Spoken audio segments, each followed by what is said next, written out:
ভেনেজুয়েলার president Nicolas Maduro ও তার স্ত্রী সিলিয়া ফ্লোরেসকে তুলে নেওয়ার রোমহর্ষক অভিযানের পর আলোচনায় একটি নাম, ডেল্টা ফোর্স।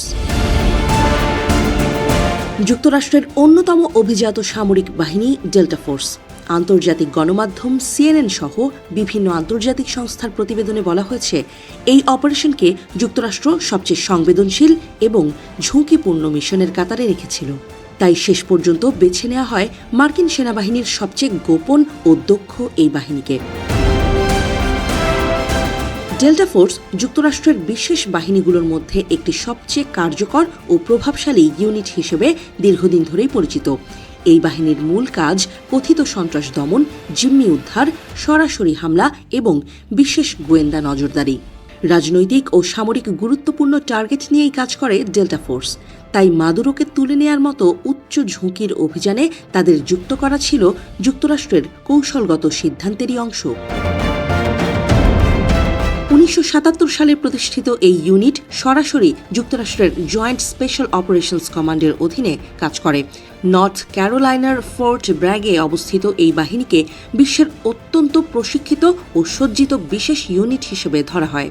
মোট 8টি অপারেশনাল স্কোয়াড্রনে ভাগ করা ডেল্টা ফোর্সের প্রতিটি ইউনিটই স্বয়ংসম্পূর্ণ, অর্থাৎ আলাদাভাবে বড় ধরনের সামরিক মিশন পরিচালনা করতে সক্ষম তারা সবাই। যদিও এই বাহিনী সম্পর্কে অধিকাংশ তথ্যই কঠোর গোপনীয়তার আওতায় রাখা হয়, তবুও জানা যায় মার্কিন প্রেসিডেন্ট ও প্রতিরক্ষা মন্ত্রীর সরাসরি নির্দেশ ছাড়া ডেল্টা ফোর্স কোনো বড় সামরিক পদক্ষেপে নামে না।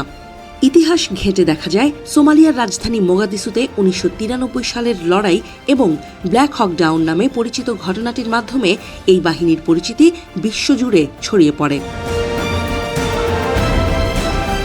একইভাবে 1990 সালে পানামার স্বৈরশাসক ম্যানুয়েল নরিয়েগাকে গ্রেপ্তারের সময় পরিচালিত অপারেশন জাস্ট কজেও গুরুত্বপূর্ণ ভূমিকা রাখে ডেল্টা ফোর্স।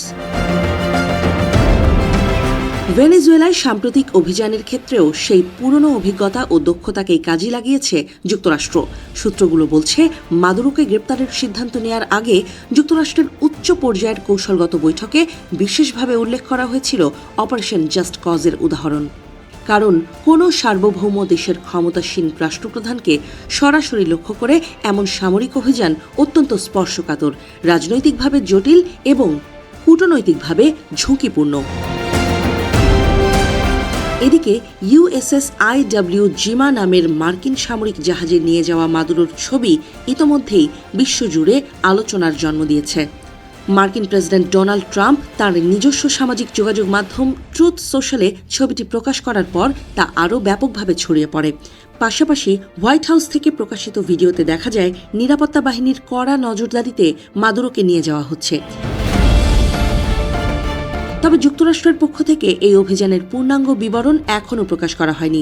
ডেল্টা ফোর্সের সম্পৃক্ততা সম্পর্কেও কোনো আনুষ্ঠানিক বিবৃতি পাওয়া যায়নি।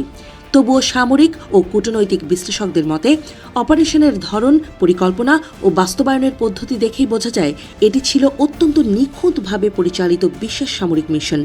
আর এটা কেবল ডেল্টা ফোর্সের মতো দক্ষ বাহিনীর পক্ষেই সম্ভব।